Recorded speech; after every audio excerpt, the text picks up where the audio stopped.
Hello దోస్తులు, welcome to our channel ఆకలి రాజ్యం.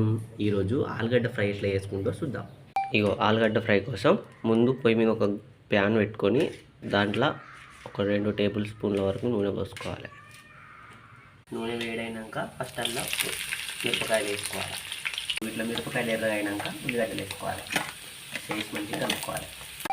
ఉల్లిగడ్డలు కూడా కొంచెం ఇట్లా ఎర్రగైన తర్వాత కొన్ని పోపు గింజలు వేసుకోవాలి. మనం ఏం మసాలాలు వేయం కాబట్టి కొంచెం అల్లం వేసుకుంటేనే కూర మంచిగా ఉంటుంది కాబట్టి ఇలా కూడా కొంచెం అల్లం వేసుకొని మంచిగా కలుపుకోవాలి. అల్లం కోలినాక కొంచెం పసుపు వేసుకోవాలి. ఇప్పుడు ఆలుగడ్డలు వేసుకోవాలి.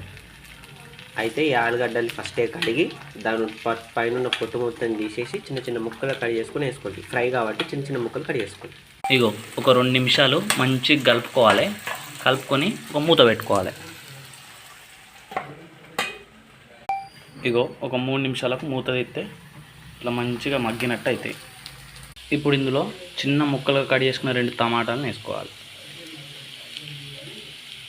మంచిగా కలుపుకోవాలి. ఇప్పుడు ఇందులోనే ఒక చెంచాడు కారం, 1/2 స్పూన్ ఉప్పు వేసుకొని కలుపుకోవాలి. మంచిగా కలుపుకొని ఒక 5 నిమిషాలు దాన్ని జోలికి పోకుండా ఒక మూత పెట్టుకోవాలి. 5 నిమిషాలకు మూత తిప్పితే ఇట్లా మంచిగా ఉడికినట్టు అవుతుంది. సరే మంచిగా కలుపుకోవాలి. ఇక అయిపోయినట్టే కూర. ఒకసారి లాస్ట్ మసాలా వేసుకుంటే అయిపోతుంది. ఫైనల్గా ఇక కొంచెం గరం మసాలా వేసుకుంటే మన ఆలుగడ్డ fry ready. Okay guys, bye. Thanks for watching.